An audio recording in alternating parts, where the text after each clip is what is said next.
¿Estás pensando en vender tu casa? ¿Conoces su precio y los trámites legales necesarios? Mónica Soto Servicios Inmobiliarios, en su oficina frente a la iglesia de Cabezón de la Sal. Conoce todo lo que pueden hacer por ti para la compra, venta o alquiler de tu propiedad. Déjate asesorar por verdaderos profesionales y expertos en la zona. Ven a Mónica Soto Servicios Inmobiliarios de Cabezón de la Sal y siente la tranquilidad de las cosas bien hechas. Bueno, pues ahora mismo con 44 minutos sobre las 11 de la mañana ya tenemos por aquí hace un ratito a Mónica Soto de Servicios Inmobiliarios aquí en Cabezón de la Sal y que vamos a mantener esa entrevista, vamos a comenzar ese espacio con nuestro compañero Juanjo Herrera, al que saludamos un día más. Buenos días, Juanjo. Muy buenos días, Doidero. ¿Qué tal estamos, amigo? Aquí estamos dando el cante como siempre. Como tiene que ser, claro que sí. Y bueno, como muy bien dices, pues tenemos con nosotros por aquí a Mónica Soto, con la que vamos a charlar de un montón, seguramente, de temas interesantes para vosotros sobre el sector inmobiliario. Mónica, muy buenos días. Muy buenos días a los dos y a todos. Bueno, pues encantados de tenerte por aquí con nosotros, que me decías que ya estás planificando ahí para mediados de mayo, que tenéis una feria muy importante, ¿no? Y que seguramente estarás en ella si todo transcurre dentro de lo previsto y no hay ningún inconveniente, Mónica. Sí, así es, a mediados de mayo, el 16. Sí, estaban mirando por ahí las fechas para mediados de mayo. Hay un congreso inmobiliario que es el más grande que hay en España, que se llama Emocionate. Y sí, si todo se organiza, que todavía estoy un poco a medias, pues ahí estaré 2-3 días pues con gente. Bueno, al final es un congreso que reúne a casi 1.000 personas. Me decías que es un poco la élite, ¿no? Sí. Porque viene mucha gente de Estados Unidos que son a dar ponencias. Que están muy por delante de nosotros ahora sí, mismo. Al final el mercado inmobiliario ha evolucionado mucho y mucho que tiene que hacer todavía aquí en España, pero sí es verdad que traemos que vienen patrones de allí muy marcados en cuanto a temas de funcionamiento, a modos de trabajo, y en este congreso pues sí que se reúne bastante gente, gente de fuera, muchísimos de aquí lógicamente, con ganas de aprender y de sacar nuevas ideas para nuestro negocio. Incluso dentro del congreso hay premios de marketing, premios solidarios. Bueno, la verdad que siempre que voy vengo con ideas y con ganas de hacer más cosas y aprendiendo. Todavía más. ¿Tienes tiempo, Mónica? Tiempo poco, ya sabéis que. Pero bueno, al final son chutes de energía y de también de mejorar en cosas que a veces igual las estás haciendo de una manera y con pequeñas acciones las puedes hacer mejor. Entonces, sí, eso para mediados de mayo, para allá me escaparé, es a Torremolinos. Que así veré también un poco el buen tiempo ya de verdad, o eso espero. Y sí, allí estaré esos días, ya os contaré. Bueno, eso es, si vas nos lo contarás todo aquí en este espacio seguramente, Mónica. Bueno, tenemos por aquí algunas preguntas que nos han hecho algunos de los oyentes y os recordamos que para cualquier consulta que queráis hacernos, pues tenéis nuestras vías habituales, nuestro teléfono, nuestro WhatsApp para que nos podáis hacer, o a Mónica, en este caso, cualquier pregunta. Me decían por aquí, Mónica, una pregunta que nos enviaban estos días. Buenos días, estoy valorando comprar una vivienda para después alquilarla como vivienda turística, pero he oído que la ley ha cambiado. ¿Me podéis explicar un poco sobre este tema? Sí. Pues efectivamente, justo hace unos días, en este mismo mes de abril, el día 3, ha habido algún cambio en lo que se refiere a la normativa del alquiler turístico en la ley de propiedad horizontal, para de alguna manera intentar controlar y reforzar los alquileres turísticos para que se hagan de una manera más tranquila. Entonces, las viviendas que ahora se quieran destinar a alquiler turístico van a necesitar contar con la aprobación de las 3/5 partes de la comunidad de vecino y siempre con un 60% de la cuota de participación. Es decir, no solamente que haya unas 3/5 partes que voten a favor o en contra de que se pueda poner una vivienda de alquiler turístico, sino que la cuota de participación sea al menos del 60%. La gente que pueda votar, dentro de la comunidad se vota por baremo en función de las viviendas de cada uno, pues que sean al menos el 60%. de esta manera, ¿qué es lo que se consigue? Pues que la comunidad pueda decir si sí a una vivienda de alquiler turístico o no. ¿Qué pasa? Que posiblemente en la mayoría de los casos va a ser que no, por lo que conllevan las viviendas de alquiler turístico, que es, pues al final es más movimiento de gente, más ruido, y es muy posible que ya no se consigan muchas licencias por este trámite que es imprescindible. De hecho, se podrá sancionar, se hablan de multas de hasta 600.000 euros, supongo por comunidades autónomas y también por baremos de precios. Las multas que se pueden hacer a quien incumpla esto, y a la comunidad de propietarios puede imponer un recargo de hasta un 20% a los propietarios que no lo tramiten en los gastos de comunidad. Entonces sí que se complica un poco esto. También hay ayuntamientos que lo limitan. Hay veces que también hay que hablar con el ayuntamiento para saber a priori si se puede solicitar o no viviendas de alquiler turístico. Lo que sí, claro... ¿Y esto de qué depende, Mónica, por parte del ayuntamiento? Lo que tengan ellos metidos en sus normativas. O sea, hay ayuntamientos normalmente en las que hay muchas. Por ejemplo, municipios... Comillas lo ha tenido. Ahora mismo en este momento yo cada vez que hay algún trámite de estos lo miro al día porque como se va modificando, sí, va cambiando. Pero normalmente en las que hay mucha demanda, pues eso, sobre todo sitios de costa, San Vicente, Comillas, Santander, te limitan para que no haya más hoteles para que no haya más viviendas turísticas que... Sí, claro, lógicamente. Pero ahora mismo, independientemente de eso, el mayor escollo va a estar en las comunidades de vecinos, que si 3/5 partes dicen que no, pues ya no se va a poder hacer nada. Eso sí que le digo a esta oyente respecto a lo que si lo va a hacer ahora. Las viviendas que ya lo tenían no le afecta, es decir, ya la reunión de vecinos no le pueden quitar de tener la licencia turística, sino que son de las que son a partir de ahora. Ajá. No nos va a quedar otra que llevarnos bien con los vecinos, Mónica, como mínimo. Como mínimo. A partir de ahí ya, claro, después que te den y que ese hubiera permiso. Claro, y que hubiera viviendas donde varios vecinos lo tengan así. Si no, a mí se me antoja que nadie lo va a dar, porque justamente es al contrario.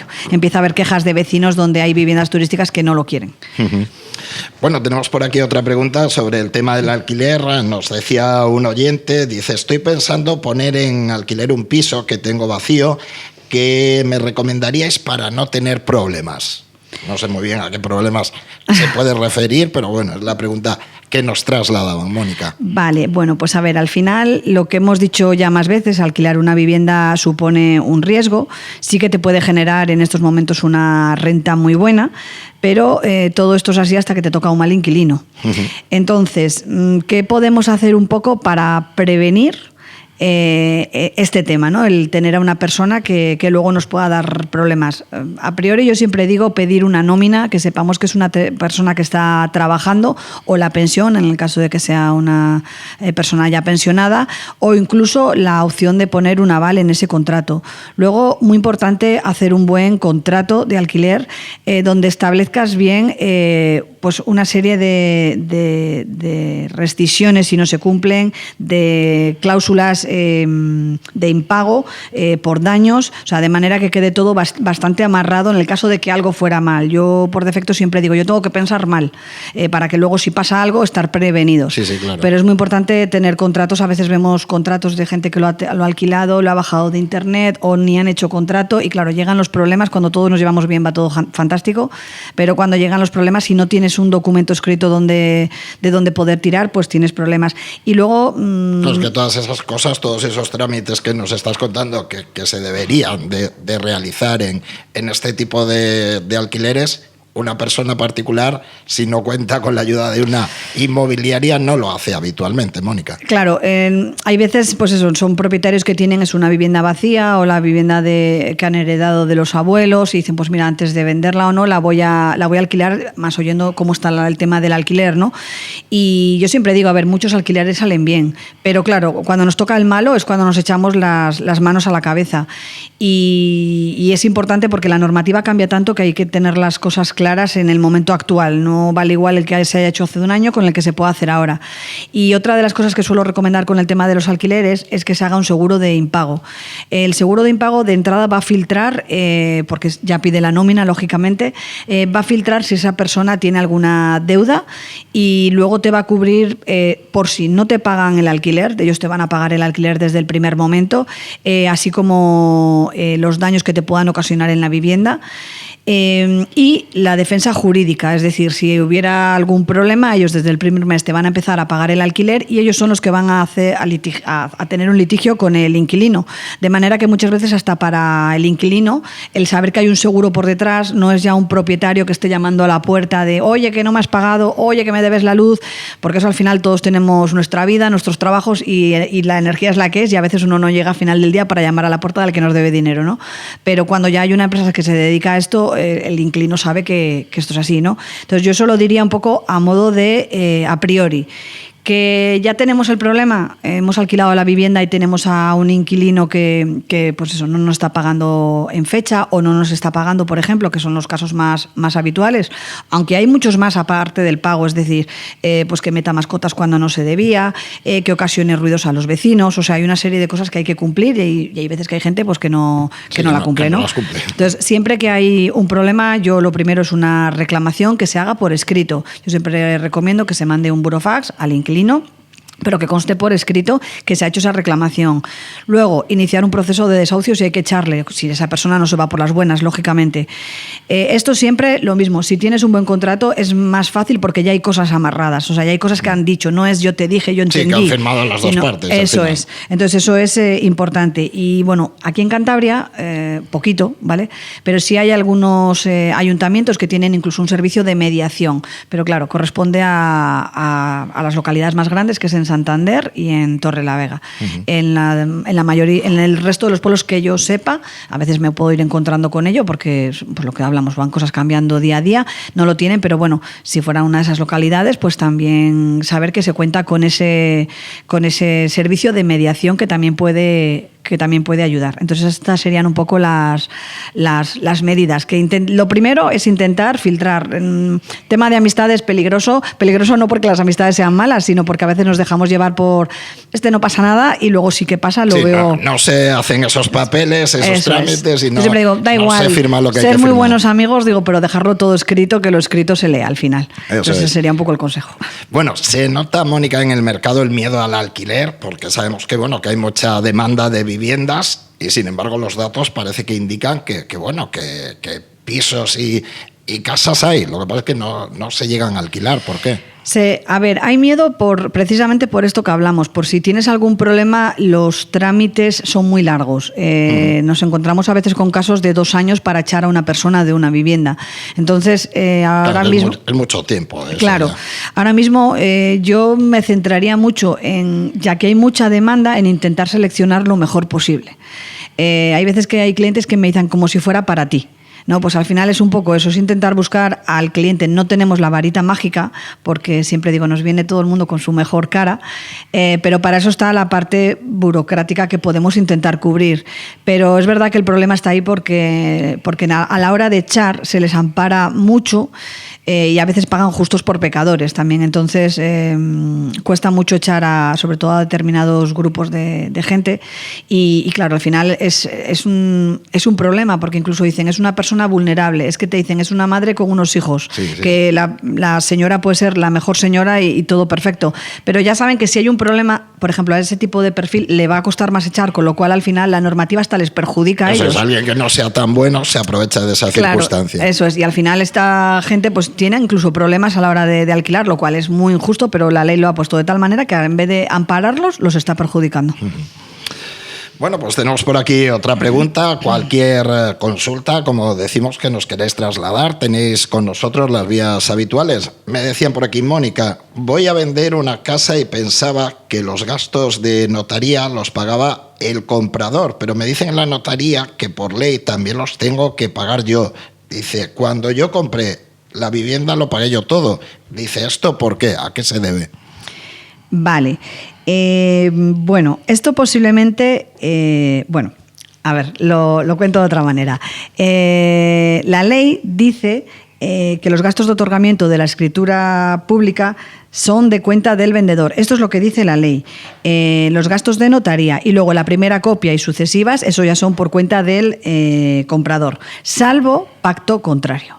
Entonces, ¿qué pasa? Que en Cantabria en concreto y también en otras comunidades autónomas, pero aquí sí, normalmente tenemos establecido ese pacto, ¿no? Que lo paga todo el que compra.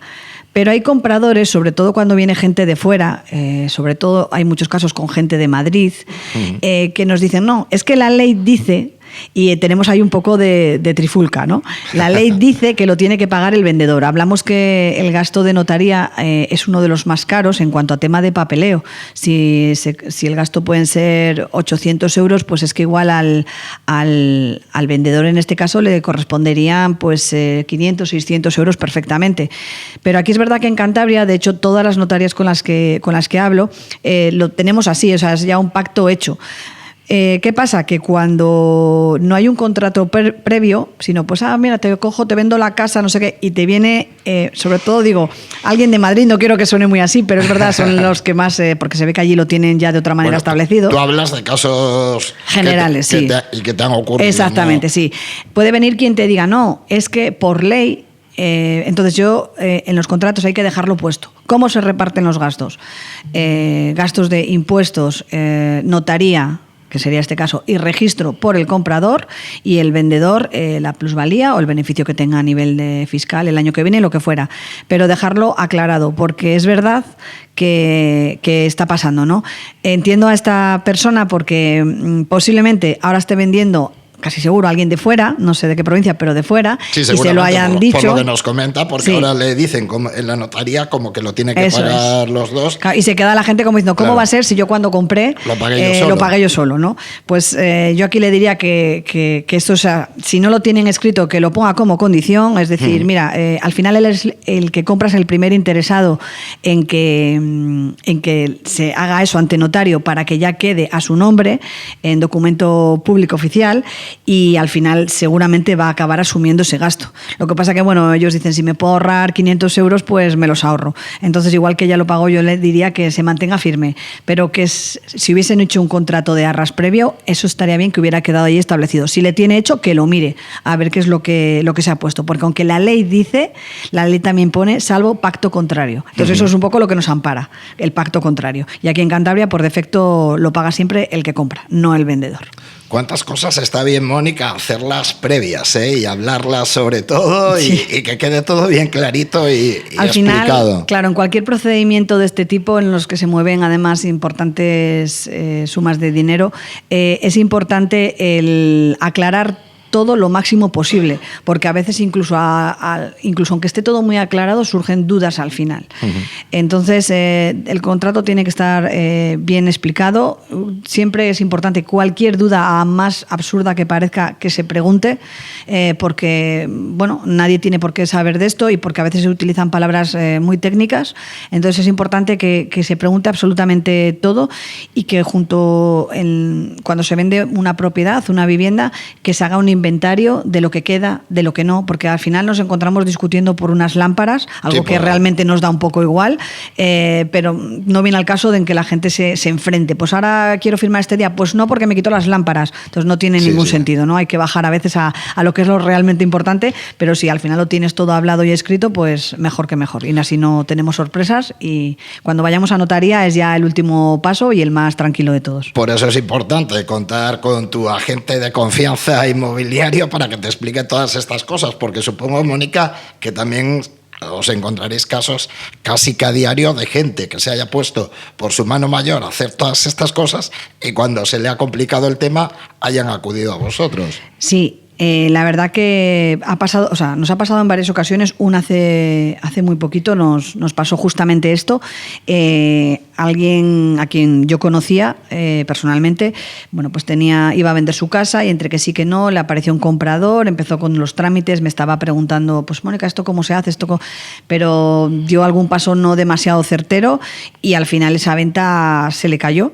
Y a la de 2 días me llamó y dice, vamos a sentarnos, vamos a hablar, y toma las riendas de todo. Al final le vendimos la casa, incluso mejor precio de lo que tenía ya puesto en venta, y de una manera mucho más tranquila. Lo hemos firmado el martes, justamente la venta con esta persona.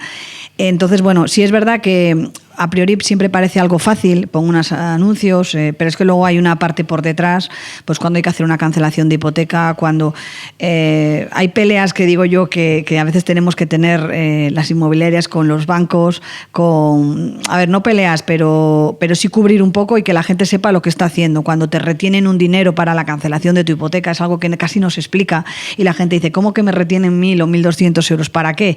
Entonces la gente va firmando y a veces van un poco con miedos. Sí, van con una venda en los ojos a veces. Eso es, con no tener la sensación de que esté todo bien. Entonces al final es importante el explicar, el entender y el acompañar en todo el proceso para que quede hecho todo, incluso al finalizar, pues incluso hacer los cambios de suministros.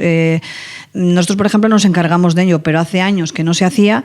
Te encuentras al mes y medio un propietario que te dice, todavía no han cambiado la luz, les corto la luz, con el problema que eso supone porque es un gasto, ¿no? Si lo tienes que volver a dar de alta. Entonces son cosas que al final, si estás bien respaldado, pues te quitas muchos quebraderos de cabeza. Pues sí, por eso, como decía yo, pues recomendamos a todo el mundo que cuente con profesionales de confianza en este sentido. Bueno, Mónica, la semana que viene estamos ya en el mes de mayo, con el verano a la vuelta de la esquina. ¿Cuándo se empieza a mover el mercado de alquiler y de venta de cara al verano? Pues realmente se lleva moviendo todo el año. Todo el año, sí. Al final. Sí, es verdad que, en cuanto se acerca el verano o vacaciones, mucha gente de fuera aprovecha esas vacaciones para venir a buscar vivienda, su segunda residencia. Y en junio empezamos ya a tener una demanda alta, pues para programar visitas para julio y agosto. Pero es verdad que ahora mismo, pues como hemos hablado varias veces, esta zona está ahora en auge total y hay movimiento permanentemente, ¿no?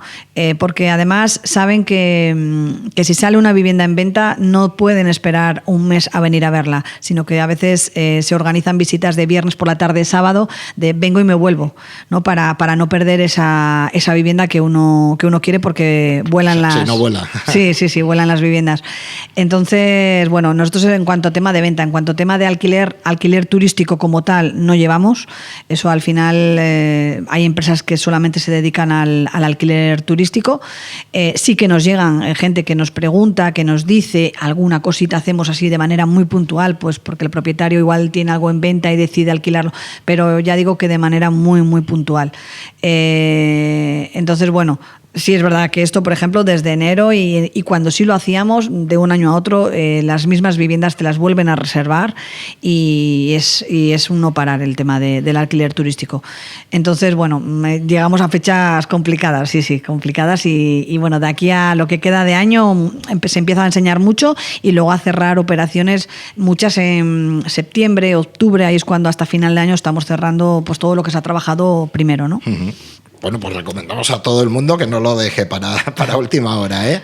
Bueno, Mónica, decimos que está siempre de tiempo pilladísima, pero sacas de donde no lo tienes para estar, por ejemplo, como el otro día en esa feria de empleo en la Casa de Cultura del Parque Conde San Diego, que organizaba la lanzadera de empleo y emprendimiento solidario de Cabezón de la Sal, esa feria de empleo con un montón de empresas y que comentábamos antes un poco a micrófono cerrado, que bueno, que tuvo mucha aceptación, un muy buen ambiente y estuviste un poco ahí como representante de Villasal. Sí, así es. Además de todos los frentes inmobiliarios, pues también estoy en la junta directiva de Villasal, la Asociación de Comercio de Cabezón de la Sal, y organizaron, sí, desde la Agencia de Desarrollo con el Ayuntamiento de Cabezón de la Sal, esa lanzadera, pues para hacer un punto de unión entre empresas y personas demandantes de empleo. Y a mí personalmente me gusta mucho acudir porque yo trabajé hace años sí, lo comentaste, en la agencia, que estuviste con Julia en la agencia. Y hacíamos cosas de este tipo. Entonces, al final sé un poco las inquietudes que tiene la gente que acude a esos proyectos y el poder tener un día donde las empresas se presenten, estén ahí y tengan ese momento de poder hablar directamente con posibles candidatos para sus puestos de trabajo y explicarles de manera directa qué es lo que buscan, qué es lo que necesitan o lo que más valoran. Además, empresas, hay que decirlo, muy conocidas conocidas y, Sí. y empresas con cierto prestigio. Sí. Bueno, pues sí, estaba la Textil, Clece, bueno, había una serie de empresas, pues exactamente, ¿no? Sagrada Familia, empresas de la zona que tienen demanda aquí. Entonces, la verdad que para toda la gente fue un éxito, había un montón de gente y yo, bueno, en mi pequeña participación, pues como representante de Villasal y de todos los comercios de Cabezón de la Sal, dándoles ánimo en esa búsqueda de empleo, a que lucharan un poco por los intereses que tienen y que seguro que si uno tiene un foco, al final va a conseguir lo que quiere. Eso es, y acudiendo un poco al comercio también de Cabezón de la Sal, que a veces pues tiene esa demanda de trabajadores. Claro, el comercio de Cabezón de la Sal en general son empresas más pequeñas. La rotación no es tan alta porque pues a veces son 1, 2 o 3 personas. Sí, cuando no son... encuentras una buena plantilla se mueve poco. Pero yo les recomendaba también aquí ya de una manera más directa, pues incluso que acudiesen, que cuando alguien tenga un perfil para estar dependiente en una tienda, un administrativo, que vayan in situ a entregar el currículum, porque muchas veces las empresas que son un poco más pequeñas no hacen procesos de selección tan altos a nivel de recursos humanos, publicando sino que a veces van un poco por el boca a boca, pero no deja de ser otra oportunidad más. Entonces, yo les recomiendo eso, ¿no? El que en un momento dado quiten la vergüenza y se pongan los zapatos de hoy encuentro mi trabajo y acudan a visitar a esas empresas, a esos comercios en los que quizás pueda haber una oportunidad de trabajo, y si no la hay ahora, igual hay en un futuro y se acuerdan de esa persona a la que han visto. No a veces papeles que los tenemos encima de la mesa con un currículum, sino de aquella persona que me preguntó, que se interesó y bueno, al final Cabezón es un pueblo que está muy vivo, hay un mundo comercial importante. Nosotros desde Villasal somos casi 200 empresas las que están adheridas y bueno, es otra manera más de intentar pues que todo se mueva, que trabajemos mucho en el propio Cabezón, que eso está muy bien. Bueno, además tú que eres vendedora por naturaleza y ahora que estamos en tiempos de inteligencia artificial, Mónica, la mejor forma sigue siendo el cara a cara. A ver, sí, para mí sí. Creo que hay una parte humana que esa no se va a perder, por mucho que las máquinas nos hagan muchas cosas, nos puedan incluso atender el teléfono y no sepamos si hablamos con una persona o con una máquina, pero para las decisiones importantes, al final el tener a una persona delante, el mirarle a la cara, yo creo que sigue siendo importante, ya sea a la hora de seleccionar a una persona para un puesto de trabajo o de comprar o de vender una vivienda, quieres gente que te escuche y gente que te transmita. Entonces, yo... A ver, es mi pelea con los expertos en inteligencia artificial, pero creo que hay una parte humana que esa no se va a perder nunca. Y espero que así sea. Y seguiremos defendiendo esa parte humana, hay que decirlo. Bueno, Mónica, pues nada, muchísimas gracias, como siempre, por todo lo que aprendemos contigo. Y nada, en 15 días te esperamos por aquí. Si vas a esa feria, pues ya nos lo contarás también. Vale, pues muy bien, Juanjo. Me alegro mucho de volver a estar con vosotros, hablando con todos los oyentes. Y en 15 días nos vemos. Muchas gracias, Mónica. Buenos días. ¿Estás pensando en vender tu casa? ¿Conoces su precio y los trámites legales necesarios? Mónica Soto Servicios Inmobiliarios, en su oficina frente a la iglesia de Cabezón de la Sal. Conoce todo lo que pueden hacer por ti para la compra, venta o alquiler de tu propiedad. Déjate asesorar por verdaderos profesionales y expertos en la zona. Ven a Mónica Soto Servicios Inmobiliarios de Cabezón de la Sal y siente la tranquilidad de las cosas bien hechas.